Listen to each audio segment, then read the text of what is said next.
আসসালামু আলাইকুম ওয়া রাহমাতুল্লাহি ওয়া বারাকাতুহু। সম্মানিত দর্শকবৃন্দ, আজকে আমি আলোচনা করতে যাচ্ছি পবিত্র কোরআনের অন্যতম একটি সূরা সূরাতুন নাবা।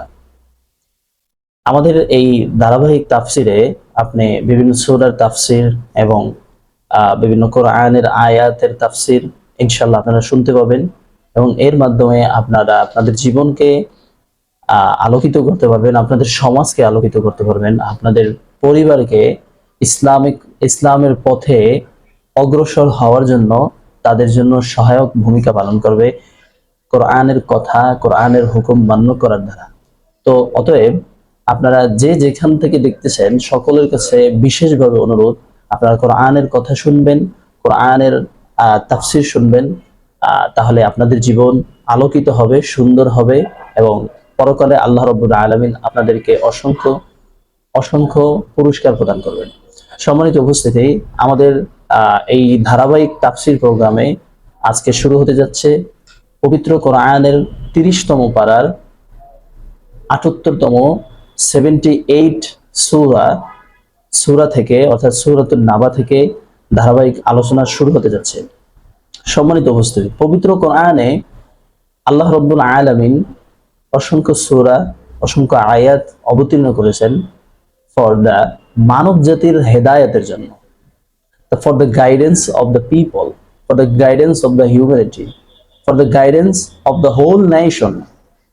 So we have to follow the guidance of the Holy Quran. আজকে আমরা আলোচনা করব সূরাতুন নাবা। আল্লাহ রাব্বুল আলামিন কেন এই সূরাটি অবতীর্ণ করলেন এবং এই সূরাতে আল্লাহ রাব্বুল আলামিন কি বর্ণনা করেছেন, আর মানব জাতির জন্য এই সূরাতে কি শিক্ষণীয় বিষয় রয়েছে। সম্মানিত উপস্থিতি, সূরাতুন নাবা পবিত্র কোরআনের ৭৮তম সূরা। এই সূরাতে রয়েছে ৪০টি আয়া এবং ২টি রুকু। সম্পূর্ণ সূরা সূরাতুন নাবা। সূরাতুন নাবা ৬টি বিষয়ের উপরে আল্লাহ রাব্বুল আলামিন অবতীর্ণ করেছেন। তবে এই সূরাটি হচ্ছে মাক্কি সূরা। তো মাক্কি সূরার কিছু বৈশিষ্ট্য রয়েছে এবং মাদানী সূরারও কিছু বৈশিষ্ট্য রয়েছে। আপনারা জানেন যে পবিত্র কোরআনে সূরাগুলো ২টি সেকশনে বিভক্ত। একটি হচ্ছে মাক্কি সূরা and another one is the মাদানী সূরা। তো আমরা আজকে জানবো যে মাক্কি সূরায় কি কি বৈশিষ্ট্য রয়েছে। আল্লাহ রাব্বুল আলামিন মাক্কি সূরায় বিশেষ ৩টি বৈশিষ্ট্যের সমন্বয়ে মাক্কি সূরা অবতীর্ণ। এর central subject is 3. For example, about the day of resurrection. আল্লাহ রাব্বুল আলামিন মাক্কি সূরায় কিয়ামত সম্পর্কে বর্ণনা করেছেন। মক্কার কাফেররা কিয়ামতকে অস্বীকার করত। আমরা এই সূরা থেকে শুনবো যে তারা কিভাবে কিয়ামতকে অস্বীকার করত। দ্বিতীয়ত হচ্ছে the proof of prophet Muhammad সাল্লাল্লাহু আলাইহি ওয়াসাল্লাম. They denied his revelation. They denied his prophethood. The idolaters of Makkah, they didn't believe in Prophet Muhammad sallallahu alaihi wasallam. Allah revealed lots of proof about the Prophet Muhammad sallallahu alaihi wasallam. So I said two things. The কিয়ামত সম্পর্কে আল্লাহ রাব্বুল আলামিন অধিক তথ্য প্রদান করেছেন। দ্বিতীয়ত হচ্ছে রাসূল সাল্লাল্লাহু আলাইহি ওয়াসাল্লামের নবুয়তের সত্যতা। ৩ নম্বর হচ্ছে তাওহীদ, দ্য ওয়াননেস অফ আল্লাহ। মাক্কি সূরাতে আপনি আল্লাহ রাব্বুল আলামিনের একত্ব এবং তিনি এক অদ্বিতীয়, এটার অসংখ্য প্রমাণ আল্লাহ রাব্বুল আলামিন অবতীর্ণ করেছেন। সম্মানিত উপস্থিতি, আমরা এই সূরাতে দেখতে পারবো যে আল্লাহ রাব্বুল আলামিন বিভিন্ন সময়ে বিভিন্ন কিছুর উদাহরণ দিয়ে আল্লাহ রাব্বুল আলামিন এই ৩টা বিষয়ের উপরেই বিশেষ করে ফোকাস করবে।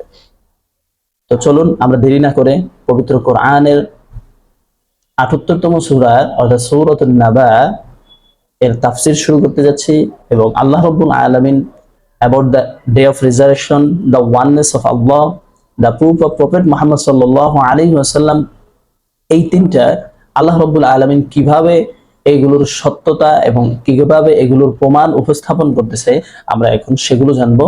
এবং আমরা অবশ্যই যারা শুনতেছেন এই ভিডিওটি অবশ্যই আমাদের সাথে থাকবে। সম্মানিত উপস্থিতি, আমরা এখন সরাসরি তাফসীরের দিকে যাব। সূরাতুন Naba, do you know what does it means? What is the meaning of নাবা?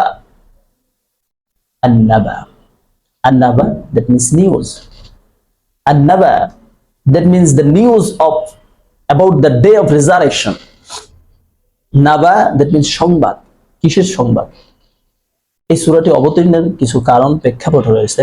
Sabab নুজুল هذه السورة سبب بعض السباب النزول لأن الكفار المكة মক্কার কাফেররা রাসূল সাল্লাল্লাহু আলাইহি ওয়াসাল্লামকে অস্বীকার করত। তারা কিয়ামত সম্পর্কে অস্বীকার করত।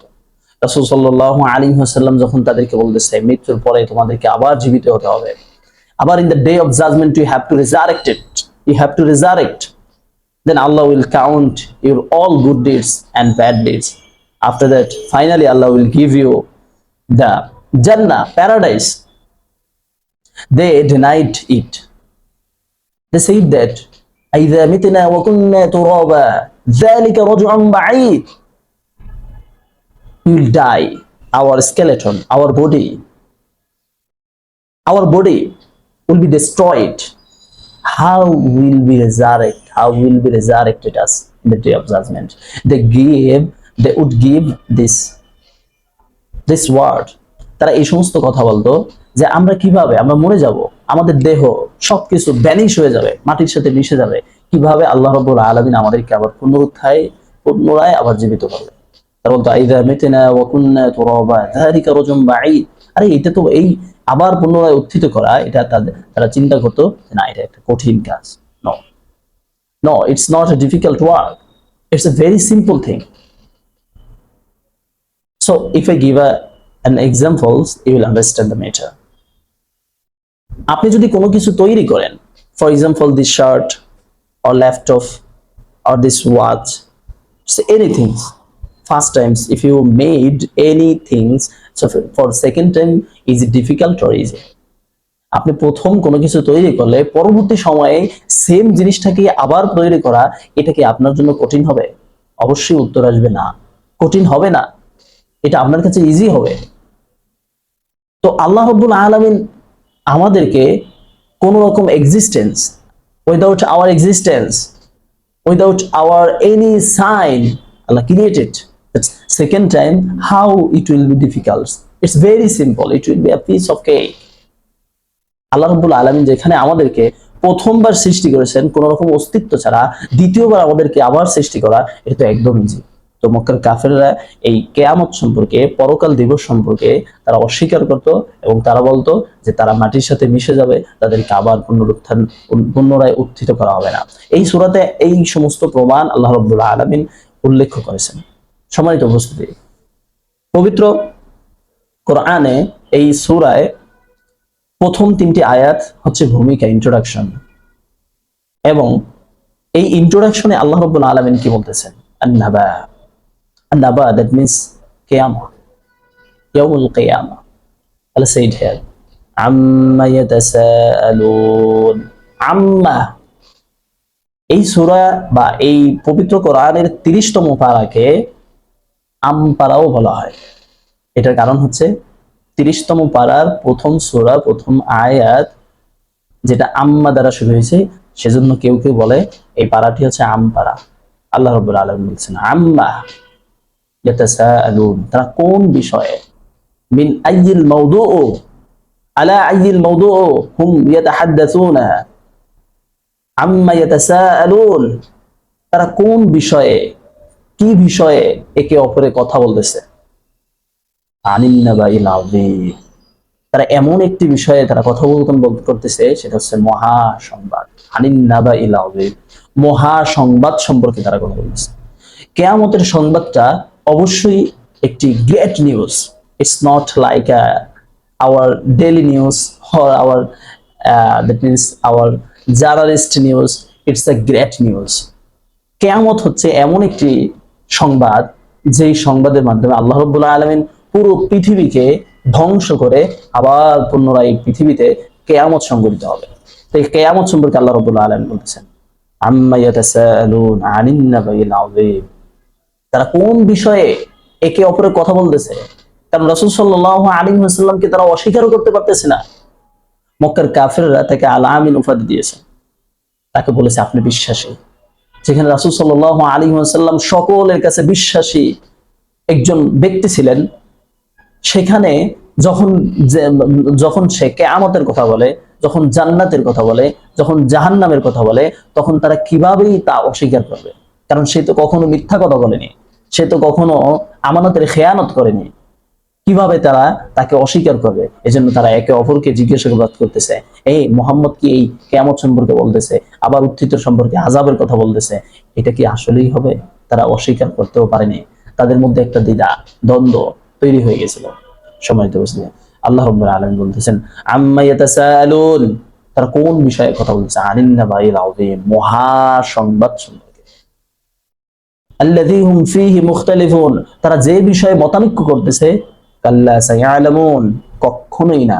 তারা যে চিন্তা করতেছে যে না কিয়ামত হবে না, কখনোই না। কাল্লা সায়ালামুন, অতি শীঘ্রই তারা জানতে পারবে না কিয়ামত অবশ্যই হবে। সুম্মা কাল্লা সায়ালামুন, আল্লাহ রাব্বুল আলামিন জোর দিয়ে আবারও বলতেছেন, অথবা কখনোই নয়, তোমরা যে অস্বীকার করতেছো কিয়ামত সম্পর্কে, তোমরা যে মৃত্যুর পরবর্তী জীবন সম্পর্কে অস্বীকার করতেছো, আল্লাহ রাব্বুল আলামিন আবার এমফাসাইজ করে বলতেছেন সুম্মা কাল্লা সায়ালামুন, অথবা কখনোই নয়, তোমরা মৃত্যুর মাধ্যমে অবশ্যই কিয়ামতের সংবাদ পাবে, কিয়ামত সম্পর্কে জানবে। সম্মানিত উপস্থিতি, এই ছিল পবিত্র কোরআনের সূরাতুন নাবা এর প্রথম কয়েকটি আয়াতের ভূমিকা আলোচনা। আল্লাহ রাব্বুল আলামিন এরপরে বিভিন্ন তথ্য উপাত্ত দিয়ে আল্লাহ তাআলা এই কিয়ামত সম্পর্কে বিভিন্ন তথ্য দিয়েছেন, যে আমি এটা সৃষ্টি করেছি, এটা সৃষ্টি করেছি, এটা সৃষ্টি করেছি, এরপরেও কি তোমরা অবিশ্বাস করবে? আল্লাহ রাব্বুল আলামিন এই সমস্ত তথ্য দিয়ে আমাদেরকে কিয়ামতের প্রমাণ দিচ্ছে। তারপরও মুমিন বান্দা always believe in Allah, about the day of resurrection, about the Prophet Muhammad sallallahu alaihi wasallam, about the oneness of Allah. But disbeliever peoples, those who are idolater, hypocrites, atheist peoples, they don't believe it. My beloved brothers and sisters, today I would like to conclusion it. I would like to finish it now, inshallah. Next time we'll discuss what is the truth about the day of resurrection, inshallah. So আমরা কিয়ামত সম্পর্কে বিশ্বাস যে ব্যক্তি করবে না, তার পরিপূর্ণ ঈমান থাকবে না, সে কাফের অবস্থায় মৃত্যুবরণ করবে। সেজন্য আমরা মুমিন হিসেবে আমাদের দৃঢ় বিশ্বাস, কিয়ামত হবে, পরকাল হবে, হিসেব হবে, জান্নাতে যাব, জাহান্নাম আছে, সবকিছু আল্লাহ তাআলা রেখেছে। সুসম্মানিত উপস্থিতি, আর কথা না বাড়িয়ে ইনশাআল্লাহ দেখা হবে আবার পরবর্তী আয়াতের উপরে তাফসীর, ইনশাআল্লাহ। মা আসসালামা, আসসালামু আলাইকুম ওয়া রাহমাতুল্লাহি ওয়া বারাকাতুহু।